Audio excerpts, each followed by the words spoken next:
श्री कृष्ण कहते हैं, हे अर्जुन, जो लोग तुम्हारी पीड़ा को नहीं समझते उनसे शिकायत करने का कोई अर्थ नहीं, क्योंकि कुछ मौन केवल भगवान ही पढ़ सकता है। अकेलापन कमजोरी नहीं, वह आत्मा की परिपक्वता है। जब कोई इंसान स्वयं की आत्मा के साथ संवाद करना सीख लेता है, तब वह छल, भ्रम और बनावटी अपनत्व से ऊपर उठ जाता है। पांव में लगी चोट रास्ता दिखाती है, लेकिन मन में लगी चोट जीवन का अर्थ बदल देती है। प्यार वह शक्ति है जो व्यक्ति को टूटने नहीं देती, और नफरत वह जहर है जो तुम्हारी आत्मा को भीतर से नष्ट कर देती है। सफलता केवल प्रयास से नहीं, सकारात्मक सोच और अच्छे संग से जन्म लेती है। संगति का प्रभाव उतना ही गहरा होता है जितना कि नदी के किनारे की मिट्टी पर पानी की छाप। जो लोग तुम्हारे पीछे भी तुम्हारा सम्मान करें, वे रिश्ते केवल दिखावा नहीं, आत्मिक संबंध होते हैं। शब्दों का मूल्य बाजार में नहीं, दिलों में तय होता है। एक कठोर वाक्य आत्मा को घायल कर सकता है, वहीं एक मधुर संवाद किसी की टूटी चेतना को जोड़ सकता है। इसलिए बोलने से पहले सोचो, क्योंकि वही शब्द तुम्हारा चरित्र बनते हैं। रिश्ते टूट सकते हैं, लेकिन उनमें पुनर्जीवन के लिए पहले क्षमा और समझ का दीपक जलाना पड़ता है। आंतरिक अशांति तब जन्म लेती है जब हम मन में भरी शंकाओं और कटु विचारों को सहेजने लगते हैं। मानसिक खिचड़ी यदि नकारात्मकता में पक जाए तो वह पूरे जीवन को प्रभावित कर देती है। इसीलिए विचारों को शुद्ध रखो, अपने भीतर की क्रांति से अपने भाग्य का पुनर्निर्माण करो। सहन करना केवल पीड़ा नहीं, वह आत्मा की एक ऐसी साधना है जो तुम्हें क्षमा योग्य बनाती है, क्योंकि तुम भी त्रुटिहीन नहीं हो। अंततः यह जीवन किसी सहारे से नहीं, अपने आत्मबल से जिया जाता है। आत्मनिर्भर वही होता है जो गिरने के बाद भी स्वयं को उठकर फिर खड़ा हो जाए। जब तुम अपने आत्मबल पर खड़े हो जाते हो और जीवन की राह पर बिना किसी सहारे आगे बढ़ते हो, तभी यह दुनिया तुम्हारी ओर ध्यान देने लगती है। लेकिन उसी क्षण तुम्हारा मस्तिष्क झुकना भी चाहिए, विनम्रता के साथ, क्योंकि विनय ही वह आभूषण है जो सफलता को गरिमा देता है। मित्रों, भगवान श्री कृष्ण कहते हैं, हे अर्जुन, हर अश्रु केवल दुख का प्रतीक नहीं होता और हर मौन पीड़ा शब्दों में ढल नहीं सकती। बहुत कुछ ऐसा होता है जो हृदय अनुभव करता है पर वाणी व्यक्त नहीं कर पाती। तुम्हारी वेदनाएं, तुम्हारा संघर्ष और टूटन, ये तुम्हारी आत्मा के पन्नों पर लिखी इबारतें हैं जिन्हें कोई और पढ़ नहीं सकता। यह संसार केवल तुम्हारे चेहरे की मुस्कान देखता है, मगर उस मुस्कान के पीछे छुपी तकलीफों की गहराई से अनभिज्ञ रहता है। जीवन अक्सर वहीं चोट करता है जहां से हमें सबसे अधिक आशाएं होती हैं, जिनसे प्रेम, अपनत्व और विश्वास की उम्मीद होती है, वही कई बार तुम्हारी आत्मा को सबसे गहरी चोट दे जाते हैं। लेकिन उसी क्षण तुम्हें यह याद रखना चाहिए कि तुम्हारा आत्मसम्मान किसी भी अपमान से बड़ा है। जो स्वयं को पहचान लेता है वह बाहरी आघातों से टूटता नहीं। बदलो जरूर, लेकिन केवल तब जब वह बदलाव तुम्हारी आत्मा को ऊंचा उठाए, न कि किसी और के अहंकार को संतुष्ट करने के लिए। सच्चा रिश्ता वही होता है जो तुम्हारी कमियों के साथ तुम्हें स्वीकार करे, न कि तुम्हें बदलने की शर्त पर प्रेम करे। और जब प्रेम में कोई टूटता है तो वह भीतर से शुद्ध होता है, क्योंकि उसे भावनाओं का मोल समझ आता है। श्री कृष्ण कहते हैं, हे अर्जुन, भीतर की अशांति जब बढ़ती है तो वाणी विष बन जाती है, लेकिन जब मन शांत होता है तो शब्दों से प्रेम टपकता है। जीवन में सबसे बड़ी स्वतंत्रता यही है कि हम किसी को उसकी इच्छानुसार उड़ने की छूट दें, क्योंकि जो वाकई तुम्हारे साथ हैं वे उड़ते हुए भी तुम्हारी छाया में लौटते हैं। रिश्ता तब स्वस्थ होता है जब वह नियंत्रण नहीं, समर्पण बन जाए। रिश्तों को निभाने के लिए केवल समय नहीं, आत्मा की सहमति चाहिए। जो तुम्हें बोझ नहीं, आशीर्वाद माने, उन्हीं के साथ जीवन बिताओ। जब जीवन परीक्षा लेता है तब कई रिश्तेदार तुम्हारी कठिनाइयों को मनोरंजन बना लेते हैं, और वही क्षण तुम्हें सिखाते हैं कि कौन सच में तुम्हारा है और कौन केवल अवसरवादी। क्षमा वह शक्ति है जो अहंकार से टूटे रिश्तों को जोड़ सकती है, और जिसने क्षमा करना सीख लिया उसने ईश्वर को अपने हृदय में पा लिया। यदि कोई तुम्हारे लिए बुरा सोचता है तो वह उसका कर्म है, तुम्हारा नहीं। तुम्हारा धर्म है कि तुम अपनी ऊर्जा को पवित्र रखो और अपने विचारों को उच्च बनाओ। दूसरों की नीचता में डूबने से बेहतर है अपनी आत्मा की ऊंचाई को थामे रखना। अंततः दो ही बातें तुम्हारी असली पहचान बनती हैं। तुम्हारा व्यवहार तब जब सब कुछ तुम्हारे पास हो, और तुम्हारा धैर्य तब जब कुछ भी ना हो। प्रेम की गहराई वहां होती है जहां पीड़ा सहने की शक्ति हो, लेकिन जब वह अंधा होकर विवेक से टूट जाए तो वह बंधन बन जाता है। यदि कोई बार बार तुम्हें तोड़ रहा है, धोखा दे रहा है, तो वह गलती केवल उसकी नहीं, तुम्हारी सहमति की भी है।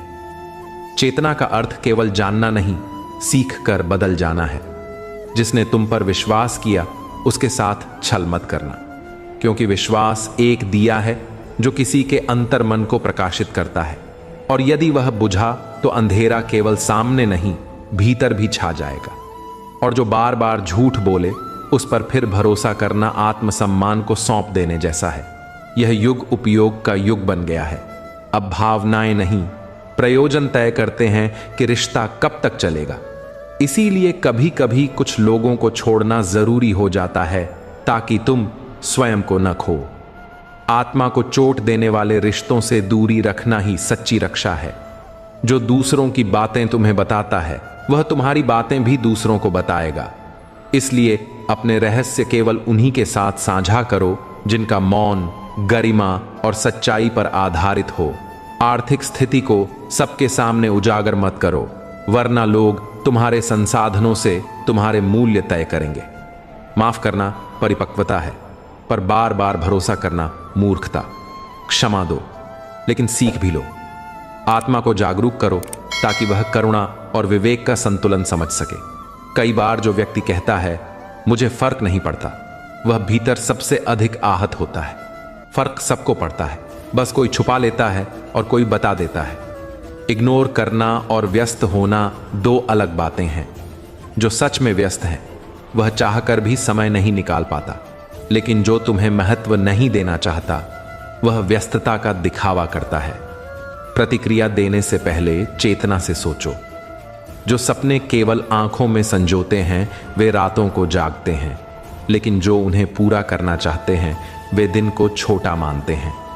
उन्हीं के भीतर वह आग होती है जो उन्हें हर बाधा पार करने की शक्ति देती है, और वही लोग जीवन के सच्चे शिल्पकार होते हैं।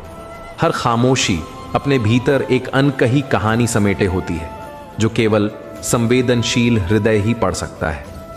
कुछ मौन इतने गहरे होते हैं कि वे शब्दों की आवश्यकता ही समाप्त कर देते हैं, क्योंकि वे पीड़ा की उस सीमा से निकलते हैं जहां वाणी साथ छोड़ देती है। जब कोई व्यक्ति अत्यधिक शांत हो जाए तो वह एक अंतहीन तूफान को अपने भीतर जन्म दे चुका होता है, और वह तूफान उसकी आत्मा को भीतर से तोड़ने लगता है। परिवर्तन जीवन का एक शाश्वत नियम है, लेकिन यदि वह परिवर्तन चेतना से उपजा हो तो आत्मा को ऊंचा उठा देता है। जो व्यक्ति समय से पहले स्वयं को बदल लेता है वही समय का स्वामी बनता है, वरना वही समय उसे बाध्य करता है कि वह परिस्थितियों के आगे झुके। मित्रों, भगवान श्री कृष्ण कहते हैं, हे अर्जुन, यदि संसार के अज्ञानी मौन हो जाएं और ज्ञानी मुखर बने तो इस संसार की अराजकता स्वतः समाप्त हो जाए। लेकिन होता इसका उल्टा है। जो कम जानता है वह ज्यादा बोलता है, और जो जानता है वह चुप्पी साध लेता है। मैं कहता हूं कि सत्य को मुखर बनाना ही तप है, क्योंकि जब भ्रम बोलने लगे और सत्य चुप हो जाए तो समाज भटक जाता है। सूर्य की गर्मी और पिता की डांट दोनों शुरू में कठोर लगती है, लेकिन जीवन में प्रकाश और दिशा वही देते हैं। जब ये दोनों जीवन से ओझल हो जाते हैं तब अंधकार केवल बाहर नहीं, भीतर भी उतर आता है। रिश्तों में मिठास जरूरी है, पर वह एक नियंत्रित मात्रा में। जैसे चाय में शक्कर ज्यादा हो जाए तो स्वाद बिगड़ता है, वैसे ही रिश्तों में जरूरत से ज्यादा दिखावा या अपेक्षा जुड़ जाए तो वह सच्चे संबंध को भार बना देती है। संतुलन ही हर संबंध की आत्मा है। जैसे जैसे समझ बढ़ती है, जीवन की जिम्मेदारियां भी बढ़ती हैं, और प्रेम के साथ साथ उत्तरदायित्वों का समुद्र भी सामने आ खड़ा होता है। जब थकान आती है तो शरीर आराम मांगता है, और जब आत्मज्ञान आता है तो यह संसार छोटे अर्थों में सिमटने लगता है। जो व्यक्ति अपने व्यवहार को पूर्ण मानता है वह सबसे बड़ी अंधकार में जी रहा होता है। आत्मज्ञान का पहला चिन्ह यही है कि व्यक्ति अपने दोषों को पहचान सके। जो अपने भीतर झांक नहीं सकता वह किसी और की आत्मा को कैसे छू पाएगा। जीवन कभी स्थिर नहीं रहता। यह एक ऐसी नदी है जिसका प्रवाह अचानक बदल सकता है। इसीलिए वर्तमान को प्रेम से जीना ही सबसे बड़ा तप है। यदि तुम्हारे भीतर धैर्य का वास हो गया तो जीवन की बहुत सी आकांक्षाएं अपने आप समाप्त हो जाती हैं। जो वस्तु आज अत्यंत प्रिय है वही कल महत्वहीन लग सकती है। यही है मन की गति और समय की शक्ति। मित्रों, भगवान श्री कृष्ण कहते हैं, हे अर्जुन, कभी अपने भाग्य या समय पर घमंड मत करो। जो आज शिखर पर है वह कल नीचे गिर सकता है, और जो आज नीचे है वह एक दिन सर्वोच्च स्थान पा सकता है। यह समय की लीला है, और वही व्यक्ति बुद्धिमान है जो इसे समझकर नम्रता धारण करता है, क्योंकि नम्रता ही उस परम शांति की ओर ले जाती है जहां आत्मा मुक्त होती है। कुछ परिस्थितियां ऐसी होती हैं जिनसे निकलने का कोई मार्ग नहीं होता। वहां केवल सहनशीलता ही हमारा सहारा बनती है। जितना अधिक शांत रहोगे उतना स्पष्ट देख पाओगे, और वही स्पष्टता तुम्हें ऊर्जा देगी उस अंधकार को पार करने की। रिश्तों में औपचारिकता नहीं, आत्मा का समर्पण होना चाहिए। केवल नाम मात्र का साथ अंततः हृदय को खोखला करता है। सच्चे संबंध गहराई में पलते हैं, दिखावे में नहीं। कुछ लोग जीवन में केवल तभी साथ देते हैं जब उन्हें आवश्यकता होती है। जैसे चप्पल केवल बाहर तक साथ देती है, उसे हटाते ही वह तुम्हारा मूल्य भूल जाती है। ऐसे लोगों से दूरी बनाना कोई त्याग नहीं, आत्मा की रक्षा है। हर पास होना साथ नहीं होता, और हर दूरी वियोग नहीं होती। जिसके पास रोटी है पर भूख भी है, बिस्तर है और फिर भी नींद आती है, धन है और साथ में धर्म भी है, वही व्यक्ति वास्तव में समृद्ध है। ऐसे व्यक्तियों से ईर्ष्या नहीं, सम्मान करना चाहिए। और जो अपनी गलतियों को स्वीकार ही नहीं करता, उसे आत्मा की रक्षा के लिए दूरी आवश्यक है। क्योंकि जो स्वयं को निर्दोष मानता है वह कभी किसी दूसरे की तकलीफ को समझ सकता। मित्रों, हर रिश्ता एक भावनात्मक धागे की तरह होता है, जो जितना प्रेम से जुड़ा हो उतना ही स्थायी बनता है। पर यदि उस धागे को जबरन खींचा जाए तो वह टूट भी सकता है, और कस दिया जाए तो वह घुट भी सकता है। प्रेम की असली परिभाषा यही है कि तुम किसी को उसकी संपूर्ण स्वतंत्रता के साथ अपनाओ, न कि उसे अपने दायरे में कैद कर लो। जो रिश्ता अपनेपन से भरा हो उसमें नियंत्रण नहीं, अपनत्व होता है, और वही अपनत्व उसे मजबूती देता है।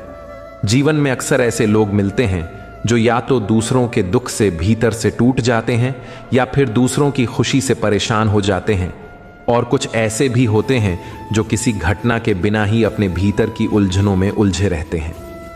मित्रों, भगवान श्री कृष्ण कहते हैं, हे अर्जुन, करुणा, ईर्ष्या और अज्ञान, इन्हीं तीन में से एक में तुम्हारा स्थान तय होता है, और यह तुम्हारा विवेक है कि तुम किस ओर बढ़ते हो। जो भी बीता, यदि अच्छा था तो वह आशीर्वाद था, और यदि कठिनाई थी तो अनुभव, जो आने वाले कल की नींव रखता है। हर स्मृति को सहेजना आवश्यक नहीं, कुछ बातें भूल जाना भी आत्मा की शांति का कारण बनती हैं। बच्चों की परवरिश केवल सुविधाएं देना नहीं, बल्कि समय पर उचित मार्ग दिखाना भी है, क्योंकि एक माँ बाप का कर्तव्य केवल पालन करना नहीं, सुदृढ़ व्यक्तित्व निर्माण करना भी है।